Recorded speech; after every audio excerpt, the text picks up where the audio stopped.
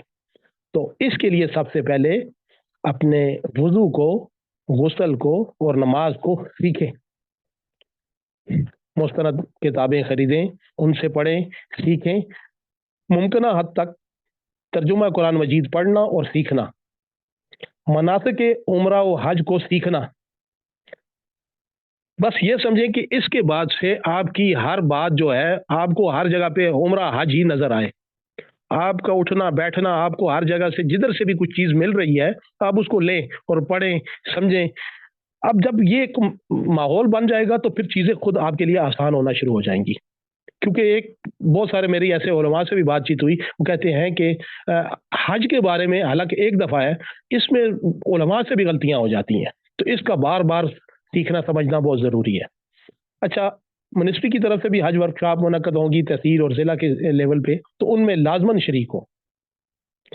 اچھا, جو آپ حج کی کتابیں لے رہی ہیں تو وہ کوشش کریں مستند ہوں, کیونکہ بازار میں پاکستان میں ایک تو اس چیز کی بالکل آزادی ہے, کوئی بندہ بھی کوئی بھی کتاب شائع کروا سکتا ہے, تو جو بعض اوقات بہت خطرناک ثابت ہوتی ہے. تو کوشش کریں مستند ادارے کی, مستند علماء کی کتابیں خرید کے پڑھیں. اچھا, جو کچھ آپ نے پڑھا ہے پھر کوشش کریں کہ اگر آپ فرض کریں آپ کے گھر میں 2 یا 2 سے زائد حاجی ہیں تو آپ آپس میں مذاکرہ کریں. یہ سب سے کارآمد طریقہ ہے کسی بھی چیز کو سیکھنا, کہ آپس میں مذاکرہ کرنا. ایک بندہ دوسرے کو جو کچھ اس نے سیکھا وہ اسے کہے جی آپ مجھے سکھاؤ, پھر ایک دوسرے کے ساتھ بات چیت کریں, حج کے بارے میں کراس کوسچننگ کریں, تو اس سے بھی ان کی بہت ساری غلطیاں دور ہو جائیں گی. اب اتنا کچھ کرنے کے بعد جو کچھ بھی آپ نے سیکھا ہے, چاہے وہ وضو ہے, غسل ہے, نماز ہے, پھر اسی طریقے سے مناسک عمرہ و حج ہیں, ان سب کو کسی مستند عالم یا ٹرینر سے کے سامنے بیان کریں اور ان سے تصدیق کروا لیں کہ آیا میں ٹھیک کر رہا ہوں کہ غلط کر رہا ہوں. اچھا, سفر حج سے پہلے آپ وصیت لازمی لکھ لیں. آپ کا کوئی لین دین ہے, کوئی معاملہ ہے, اس کے بارے میں آپ نے اگر اللہ وہاں پہ آپ کو, کوئی قسمت والے ہی ہوتے ہیں جن کو وہاں پہ کی موت نصیب ہو جاتی ہے, ایسا معاملہ آ گیا تو کیا کرنا ہے, اگر پیچھے کوئی ایسے حالات ہو جاتے ہیں تو کیا کرنا ہے, اس بارے میں تفصیلی طور پہ وصیت لازمی لکھ لیں. یہ سفر حج کے ساتھ ہی مخصوص نہیں ہے, کسی بھی سفر پہ جانے سے پہلے وصیت کا لکھ دینا یہ بہت اچھی چیز ہے. اچھا, ایک دوسرا معاملہ یہ کریں کہ جب باقی آپ کتابیں خرید رہے ہیں, پڑھ رہے ہیں مناسک کی, تو سیرت کی مستند کتابیں جیسے سیرت النبی ہے مولانا شبلی نعمانی، یا سیرت المصطفیٰ ہے مولانا ادریس کاندلوی، ایسے سید الورا ہے قاضی دائم عبد الدائم، تو ان میں سے کسی بھی مستند کتاب کو، جیسے الرحیق المختوم ہے، تو ایسی سیرت کی کتاب کا اچھے طریقے سے مطالعہ کریں اور مکی اور مدنی زندگی کو خوب دل میں بسا لیں، تاکہ جب آپ وہاں پہ جائیں تو ان جگہ کی اہمیت آپ کے دلوں میں صحیح واضح ہو۔ آپ کا سفر یہ سفر کوئی سیر و تفریح والا سفر نہ ہو، آپ کو پتا ہو کہ مکہ معظمہ میں آقا کریم علیہ الصلوۃ والسلام نے کیسے زندگی گزاری، کیا کیا مصائب مصیبتیں دیکھی، کیا کیا تکلیفیں برداشت کی، اور کس طریقے سے دعوت کا کام کیا، اور پھر مدنی زندگی کیسے ہجرت کا سفر ہوا، مدنی زندگی میں کیسے صحابہ کے ساتھ مواخات کا معاملہ ہوا، کیسے غزوات ہوئے، ایک ایک چیز کو اپنے دل میں بسا لیں، تاکہ سفر حج آپ کا جو ہے وہ جب آپ سفر پہ جائیں تو ہر ایک چیز آپ کے سامنے واضح ہو جائے اور آپ کے ایمان میں اضافے کا باعث بن جائے۔ موبائل فون، کیونکہ اب تو منسٹری نے بھی اس کے حج کو بھی ڈیجیٹل حج کہہ دیا، تو اب موبائل فون کا استعمال تو تقریباً ہر حاجی نے کرنا ہی کرنا ہے، تو اب موبائل فون کا مثبت استعمال سیکھے۔ استعمال منفی بھی ہو سکتا ہے، مثبت بھی ہو سکتا ہے، تو مثبت استعمال سیکھے۔ جیسے اس کی گوگل میپ وغیرہ ہے، کوئی بندہ گم ہو گیا اس کو کیسے ڈھونڈنا ہے، کسی کو کسی کرنٹ لوکیشن، یہ چیزیں اسے بتانی، یہ سب چیزیں ان کو سیکھ سمجھ لے۔ پھر نسک ایپ ہے، ایسے پاکستان منسٹری کی جو پاک حج ایپ ہے اس کو سمجھے، تو ان چیزوں کو لازماً سمجھ لے، یہ اس کے حج کو بہت آسان کر دیں گے انشاءاللہ۔ اور بس یہ ذہن میں رکھے کہ موبائل فون کو ضرورت کے تحت استعمال کرنا ہے، یہ ہمارا مقصد نہیں ہے، مقصد کچھ اور ہے۔ دیکھیں وہ پیارے عازمین حج، کوئی بھی سفر ہو اس کے دو پہلو ہیں، ایک ہے ضرورت سفر، ایک ہے مقصد سفر۔ اب ضرورت جو عقل مند لوگ ہوتے ہیں ضرورت پہ کمپرومائز کر لیتے ہیں، مقصد کو کسی تو صورت بھی قربان نہیں ہونے دیتے، مقصد پہ وہ کمپرومائز نہیں کرتے۔ تو مقصد جو ہے ہمارا حج مبرورا وسعیم مشکورا وذنبا مغفورا، کہ ہمارا حج ایسا ہو جائے، تو اس کے لیے آپ نے اچھے طریقے سے علمی تیاری کرنی ہے۔ علمی تیاری کے حوالے سے ایک چیز بہت ہی اہمیت کی حامل ہے، خواتین کو باجماعت نماز اور نماز جنازہ کا طریقہ سمجھایا جائے، اور خاص طور پہ انہیں مساجد کے آداب کے بارے میں سمجھایا جائے۔ یہ دیکھا گیا ہے کہ خواتین کو مسجد کے آداب کے بارے میں زیادہ آگاہی نہیں ہوتی، اور اس سلسلے میں ان سے بہت زیادہ کوتاہیاں ہوتی ہیں۔ خاص طور پہ مدینہ منورہ میں جس وقت خواتین کو ریاض الجنہ میں لے کے جاتے ہیں، تو اس وقت خواتین کی طرف سے وہ شور و غل و تکمپیل کے مناظر دیکھنے میں آتے ہیں کہ الامان الحفیظ۔ کوشش کی جائے کہ آداب، چاہے وہ مرد ہے چاہے وہ خاتون ہے، آداب حرمین شریفین کو خوب اچھی طریقے سے سمجھ لے۔ مدینہ منورہ ایسی جگہ ہے جہاں پہ کوتاہی بہت ہی نقصان کا باعث بن سکتی ہے۔ لا ترفعوا اصواتکم فوق صوت النبی والی آیت کو اپنے دماغ میں رکھیں اور خوب پھونک پھونک کے قدم اٹھائیں کہ کہیں ایسا نہ ہو ہمارے کسی حرکت یا ہماری کوئی لغزش، کوئی ہماری بات ایسی نہ کچھ ہو جائے جو کوتاہی، گستاخی، بے ادبی کے زمرے میں آئے اور ایمان غارت ہو جائے۔ اس چیز کا خصوصی طور پہ خیال رکھا جائے۔ اس معاملے میں سب سے جو بڑی غلطی ہے وہ موبائل فون کا بے جا استعمال ہے۔ خاص طور پہ ریاض الجنہ کی حاضری کے وقت وہ ایسی جگہ ہے جہاں پہ اس وقت کو غنیمت سمجھا جائے اور عبادات کی جائے۔ وہاں پہ مرد و خواتین پروفیشنل فوٹوگرافرز کی طرح کوئی بھی زاویہ جانے نہیں دیتے جس کی ویڈیو نہ بنائی جائے یا تصویریں نہ بنائی جائیں۔ میں آپ سب کی منت کرتا ہوں، سب سے ہاتھ جوڑ کے درخواست کرتا ہوں اس سے خصوصی طور پہ بچیں، یہ بہت نقصان کا سودا ہے۔ وہ ایسی مقدس جگہ ہے، وہاں پہ جا کے بابرکت اعمال کیے جائیں، اور خوب نفع کمایا جائے. اور مواجہ شریف پہ تو بہت ہی احتیاط کرنی چاہیے. میر کا ایک شعر ہے، لے سانس بھی آہستہ کہ نازک ہے بہت کام، آفاق کی اس کارگاہ شیشہ گری کا. پیارے عازمین حج، یہ وہ جگہ ہے جہاں پہ جبرائیل امین بھی اجازت لے کے آیا کرتے تھے. ہوش میں رہیں، پھونک پھونک کے قدم اٹھائیں اور کوشش کریں کہ جیسا کچھ علماء نے بیان فرمایا ہے آداب حرمین کے بارے میں، اس کے ایک ایک لفظ کو اپنے اندر بسا لیں اور اس کے مطابق وہاں پہ وقت کو گزاریں. اب سفر حج پہ تو آپ نے جو کرنا ہے وہ تو آپ سیکھ رہے ہیں. مستند علماء سے یہ بھی سمجھنا اور سیکھنا کہ واپس آ کے ہم نے کیا کرنا ہے، اور بقیہ زندگی میں عازمین حج عمرہ کی کیسے رہنمائی کرنی ہے، اور کیسے ہماری زندگی ایسی ہو جائے کہ لوگوں کے اوپر اس کے اچھے اثرات پڑیں.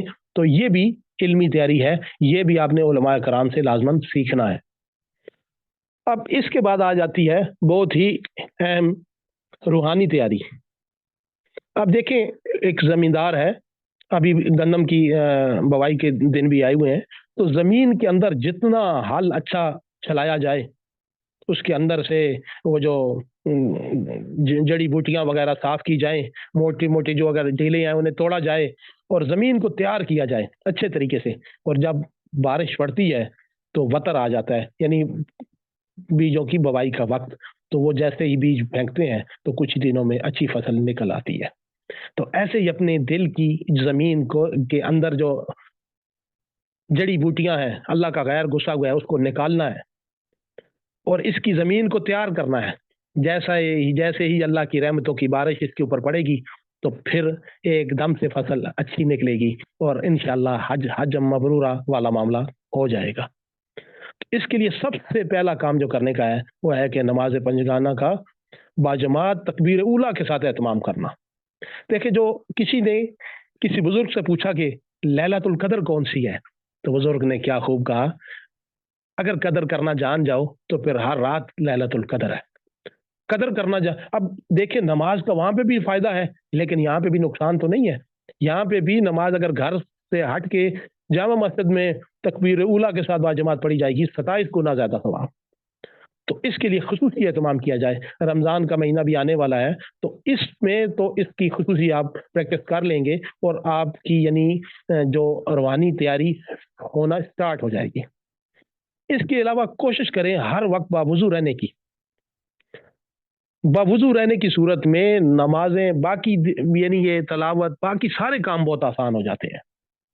یہ سب سے زیادہ میرے والد صاحب کہتے ہیں، بابا جی کہا کرتے تھے، انہیں وضو سردیوں میں کرنا بڑا مشکل پڑتا تھا، تو وہ کہتے تھے اگر یہ وضو والا معاملہ نہ ہوتا نا تو میں دن میں 50-60 نمازیں نہیں چھوڑتا. تو یہ جو وضو میں رہنے کی عادت ہے یہ آپ کی نماز کو آسان کر دے گی اور آپ کے رزق میں برکت کا باعث بنے گی، اور انشاءاللہ آپ کے حج کو بھی حج مبرور بنا دے گی. اذکار مسنونہ کا اہتمام کرنا. دیکھیں، ذکر کرنے والے اللہ جل شانہ کو بہت پسند ہے. ایک حدیث قدسی ہے، انا جلیس من ذکرنی، جو میرا ذکر کرتا ہے میں اس کا ہم نشین ہو جاتا ہوں. ایسا مرتبہ مل جاتا ہے. تو ذکر اذکار کی خصوصی کوشش کریں، اذکار مسنونہ کا اہتمام کریں. نفلی عبادات جو ہیں جیسے تہجد ہے، اشراق ہے، چاشت ہے، تحیۃ المسجد، تحیۃ الوضو، اس کا خصوصی اہتمام کریں. ایک بزرگ کہا کرتے تھے، جس نے بھی پایا ہے اس نے تہجد والی نماز سے ہی پایا ہے. یہ وہ نماز ہے جس وقت اللہ جل شانہ آخری آسمان پہ تشریف جلوہ افروز ہوتے ہیں اور فرماتے ہیں کچھ مجھ سے مانگنے والا، مغفرت چاہنے والا. تو یہ اس کا خصوصی اہتمام کریں تاکہ وہاں پہ بھی جا کے یہ کرنا آسان ہو جائے. کوشش کریں روزانہ تلاوت قرآن مجید کا خصوصی اہتمام کریں. جو مسنون صورتیں جیسے صبح سورہ یاسین، رات کو سورۃ واقعہ ہو گئی، جمعے والے دن سورۃ کاف ہو گئی، اس طریقے سے روز اہتمام کریں. ایک رکوع ہو بے شک لیکن خصوصی اہتمام سے روزانہ پڑھیں اور درود شریف کی کثرت کریں. ایک بزرگ کہا کرتے تھے درود شریف کے پڑھنے، سننے، پھیلانے میں دنیا و آخرت کی فلاح مضمر اور قرب الہی یقینی ہے۔ یہ سیاکار اپنے دوستوں کو کہتا ہے دل سے موت کو ہمیشہ یاد رکھو اور درود شریف کی خوب کثرت کرو۔ یہ وہ عبادت ہے جو کسی حال میں بھی رد نہیں ہے اور اللہ کے حبیب صلی اللہ علیہ وسلم کے قرب کا باعث بنے گی اور اللہ جل شانہ اس سے راضی ہوں گے۔ اب اس کے ساتھ اب مہینہ جا رہا ہے رجب کا، اس کے بعد شعبان ہے، پھر رمضان ہے، تو رجب اور شعبان میں بھی کوشش کریں نفلی روزوں کا اہتمام کریں، اور آگے رمضان آئے گا، پھر رمضان کے بعد شوال، تو پھر تو حج کا معاملہ آ جائے گا، تو شوال میں بھی جو مسنون روزے ہیں وہ بھی رکھیں۔ تو سمار اور جمعرات کا روزہ رکھنا مسنون ہے، عرب اس کا خصوصی اہتمام کرتے ہیں، تو کوشش کریں تاکہ آپ کی یہاں سے عادت بنی ہو تو آپ وہاں جا کے بھی یہ نفلی جو روزے ہیں ان کا اہتمام کر سکیں۔ کتنے خوش قسمت لوگ ہیں جو مکہ معظمہ اور مدینہ منورہ میں مسنون روزوں کا اہتمام کرتے ہیں۔ ایک بزرگ ہیں ڈاکٹر عائض القرنی، سعودی ہیں، ان کی ایک بات میں آپ کو بتاتا ہوں۔ وہ کہتے ہیں سیدھے راستہ کو چھوڑ کر پگڈنڈیوں میں مت الجھیے، کلیات کو چھوڑ کر جزیات کے پیچھے نہ بھاگیے۔ حکمت کی بات یہ ہے کہ پہلے اہم کو لیں پھر اس سے کم کو۔ مقصود معلوم نہ ہو تو راستہ لمبا اور سواری تھک جائے گی، محنت رائے گاں ہوگی، مقصود حاصل نہ ہوگا۔ دعا اللہ کریم سے اللہ جل شانہ آپ کے حج کو آپ کے لیے آسان کر دے، آپ کے حج کو حج مبرور بنا دے۔ اللہ جل شانہ ہم سب کو بھی اخلاص دے، جو کچھ بھی محنت میں لگے ہوئے ہیں، خدمت میں لگے ہوئے ہیں، وہ سب جو ہیں سب اللہ کے لیے کریں، اس کا غیر اس میں نہ آئے۔ عازمین حج، میری آپ سب سے درخواست ہے کہ آپ اس سفر حج میں خادم بن جائیں، مخدوم نہ بنے۔ خادم بن جائیں، مخدوم نہ بنے۔ میاں بیوی اکٹھے جا رہے ہیں تو وہ ایک دوسرے کی اس رشتے کی وجہ سے خدمت نہ کریں، بلکہ اس وجہ سے کریں کہ یہ اللہ کا مہمان ہے۔ دوسرے حاجی کی سخت بات کو برداشت کر لیں۔ آقا کریم علیہ السلام کے ارشاد کا مفہوم ہے جو تجھے محروم کرے تو اسے عطا کر، جو تجھے دور کرے تو اسے قریب کر۔ آقا کریم علیہ السلام دین کے لیے تو غصہ کر جاتے تھے، اپنی ذات کے لیے کبھی غصہ نہیں کرتے۔ حضرت علی کرم اللہ وجہ نے اس کافر کو چھوڑ دیا جس نے ان کے چہرہ اقدس پہ تھوک دیا تھا، کہا کہ پہلے اللہ کی رضا کے لیے مار رہا تھا، اب اس میں میرا غصہ شامل ہو گیا۔ غصے کو چھوڑ دیجیے۔ حج جو ہے اللہ جل شانہ نے خود قرآن مجید میں فرما دیا کہ جو نہ بے حیائی کی بات کرے، نہ فاحش کلام کرے، نہ اس میں شہوت والے کام کرے، نہ جنگ و جدل کرے، حج اسی کا ہے، تو اس کا آپ نے خصوصی اہتمام کرنا ہے۔ اب ان سب معاملوں کی جب ادھر سے ہی آپ نیت کر کے فکر میں پڑیں گے تو انشاءاللہ وہاں پہ جا کے آپ کے لیے کوئی مسئلہ پیش نہیں آئے گا۔ اور اگر ادھر سے آپ نے یہی سوچا، وہ جو انوار بھائی کہتے تھے اللہ مالک گروپ میں شامل ہو کے گئے، تو وہاں پہ آپ یقین مانیے یہاں سے ہی حاجی کیمپ سے پہلے جھگڑے سٹارٹ ہوں گے، بلکہ ادھر حج ورکشاپ میں جھگڑے سٹارٹ ہوں گے، پھر حاجی کیمپ میں ہوں گے، پھر اس کے بعد جہاز پہ بیٹھتے ہوئے اترتے ہوئے، پھر علمان الفیظ روز کمرے میں، لفٹ میں، میس پہ، بس پہ، حرم جاتے ہوئے، حرم میں ہر جگہ پہ جھگڑے ہی رہیں گے جس کا کوئی فائدہ نہیں ہوگا۔ دیکھیں یوم عرفہ والے دن اللہ جل شانہ آپ سب کو ایسا کرنے کے لیے بے چین ہے کہ یہ ایسے ہو جائیں جیسے آج ہی پیدا ہوئے ہیں، ایسے ان کو میں معاف کر دوں۔ بس وہ ان ڈیمانڈ صرف اتنی ہے کہ بے حیائی کے کاموں میں نہیں پڑنا، فحش باتیں، شہوت والے کام نہیں کرنے، اور جنگ و جدل نہیں کرنا، معاف کرنا اللہ کا کام ہے۔ پھر اب شیطان مردود اپنے پورے لشکر کے ساتھ وہاں پہ پہنچ جائے گا، وہ اسی چکر میں ہوگا کہ یہ بندے جس کے اوپر میں نے 50 سال 60 سال 70 سال محنت کی، یہ کہیں آج یہاں سے معاف ہو کے نہ چلا جائے۔ سب سے زیادہ تکلیف اس کو اس یوم عرفہ والے دن ہوتی ہے۔ تو اب ہم اس چیز کو سمجھ لیں کہ آیا ہم نے رحمان کو خوش کرنا ہے یا شیطان کو خوش کرنا ہے۔ رحمان کو خوش کرنا ہے تو بس اپنی انا کو، اپنی میں کو، اس کو چھوڑ دیں، اور بس اللہ کے لیے محبت اور اللہ کے لیے جو اللہ کی نہیں مانے گا ہم اسے چھوڑ دیں گے، بس ہماری ذات اس کو پیچھے کر لیجیے۔ جو بھی جوان بندے اکیلے جا رہے ہیں تو ان کی کوشش ہو کہ کوئی ایک بابا جی پکڑ لیں، ان کی خوب خدمت کریں. ایسے اگر کوئی جوان کپل ہے تو وہ اپنے جو ہماری بہنیں ہیں وہ اپنے کمرے میں دیکھیں کوئی ضعیف العمر خاتون، اس کی خدمت میں لگ جائیں. اور ایسے ہی مرد حضرات کسی مرد کو دیکھ لیں ضعیف العمر کو. یہ ہے، کوشش کریں کہ آپ اپنے گھر کے، اپنے علاقے کے، اپنے ملک کے سفیر ہیں. وہاں پہ آپ کی وجہ سے کوئی آپ کے ماں باپ کو، آپ کے علاقے کو، آپ کے ملک کو گالی نہ دے. آپ کا اچھا امیج بنے. یہاں سے جاتے وقت کچھ ٹافیاں بھی جگ لے جائیں، کوئی کھانے پینے کی چیزیں لے جائیں. پاکستانی بھی کہیں کوئی تقسیم کرتے ہوئے نظر آئے تو واللہ کتنی اچھی بات ہوگی. ہر لائن میں ہم لگے ہوتے ہیں. اصل میں مانگنا جو ہے ہمارا اصل میں قومی شعار بن گیا ہے، تو ہم سفر حج پہ بھی جا کے اسی میں ہی لگ جاتے ہیں. تو اس سے میرے بہن بھائیوں سب نے بچنا ہے. کوئی بندہ اکرام کرتا ہے تو وقار کے ساتھ، تسلی کے ساتھ اس سے چیز لے لیں اور وہ چیز کھا لیں. جتنی مل جائے اس پہ شکر ادا کریں، اس کا بھی اور اللہ کریم کا بھی. اور کوشش کریں کہ خدمت میں ہمارا بھی ہاتھ لگ جائے. کوشش کریں یہاں سے حج کو اتنا اچھا سیکھ کے جائیں، وہاں پہ جا کے جو بیچارے نہیں سیکھ کے جا سکے ان کی رہنمائی ہو سکے. اور ان کو سمجھائیں کیسے. اب دیکھیں موسیٰ علیہ السلام کو اللہ جل شانہ نے فرعون کی طرف بھیجا تو فرعون کہتا تھا انا ربکم الاعلی، سب سے بڑا خدا میں ہوں. اتنا بڑا دعویٰ کرنے والا، اور اللہ جل شانہ کو پتا تھا کہ اس نے ماننی نہیں ہے بات. پھر بھی موسیٰ علیہ السلام کو فرمایا موسیٰ اس کے ساتھ نرمی کے ساتھ بات کرنا، شاید مان جائے. یہ ہم سب کے لیے تعلیم ہے کہ کیسے ہم نے بات کرنی ہے، کیسے کسی کو سمجھانا ہے. دوسروں کی خوبیوں کے اوپر نظر رکھیں، عیبوں کو نہ چھیڑیں.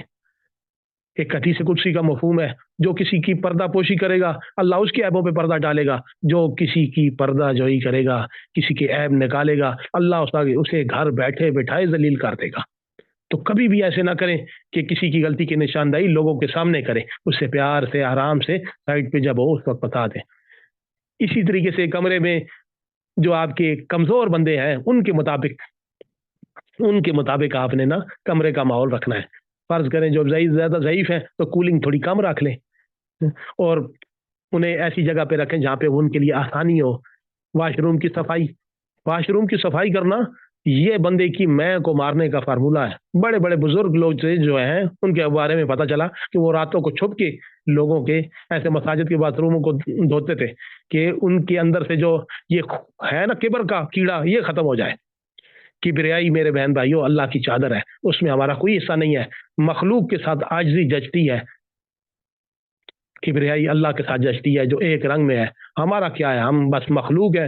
خالق اور مخلوق میں یہی فرق ہے. مخلوق جو ہے اسے عاجزی اختیار کر لینی چاہیے. جو بندہ حق پہ ہوتے ہوئے پیچھے ہٹ جائے گا وہ اس کے لیے بڑی بشارتیں ہیں. جنت کے درمیان میں مالکی سے بشارت دی گئی ہے. کوشش کریں کہ جھگڑوں سے بچیں. اور دو بہن بھائیوں کے درمیان تلخی ہو گئی تو حکمت اور بصیرت کے ساتھ اس آگ کو ٹھنڈا کرنا ہے، بجائے اس کے جیسے ہماری ادھر پاکستان میں عموماً عادت ہے کہ ہم غیبت کو، چغلی کو، اس کو تو کوئی گناہ سمجھتے ہی نہیں. اور ہمارے جو آگ بجھانے والا پائپ ہے اس میں پانی کی جگہ پیٹرول ہوتا ہے اور ہم اس آگ کو اور بڑھکا دیتے ہیں. تو ایسی چیزوں سے بچنا ہے. ناموافق حالات سے مراد یہ ہے کہ ایک بندہ ہے جسے کمرے میں اس وقت نیند آتی جب لائٹ آن ہو، تو اس کو چاہیے کہ وہ لائٹ آف کر کے سونے کی عادت ڈالے. اور اسی طریقے سے کوئی ایسا بندہ جسے اندھیرا کر کے سونے کی عادت ہے وہ لائٹ میں سونے کی عادت ڈالے. کیونکہ اگر شیئرنگ والے روم میں زیادہ بندوں نے یہ کہا کہ جی لائٹ آن کر کے سونا ہے تو پھر اس بندے کے لیے مسئلہ ہوگا. پھر ایک بندے کو زیادہ کولنگ کر کے سونے کی عادت ہے، اے سی زیادہ کولنگ پہ رکھ کے، تو اسے چاہیے کہ وہ کولنگ کم کر کے سوئے، تاکہ اس کے مزاج کے خلاف اگر کوئی چیز آ جائے تو پھر اس کے لیے زیادہ مشکل نہ ہو. اسی طریقے سے بندے کو پیدل چلنے کی عادت نہیں ہے تو وہ پیدل چلنے کی عادت بنائے، خدمت کرنے کی عادت نہیں ہے تو خدمت کی عادت بنائے. ایک اللہ والے تھے، ان سے کسی نے پوچھا کہ قرآن مجید کا نچوڑ کیا ہے، تو بزرگوں نے فرمایا کہ 3 چیزیں میرے علم کے مطابق قرآن کا نچوڑ ہے. یعنی اللہ کو راضی کرو عبادت سے،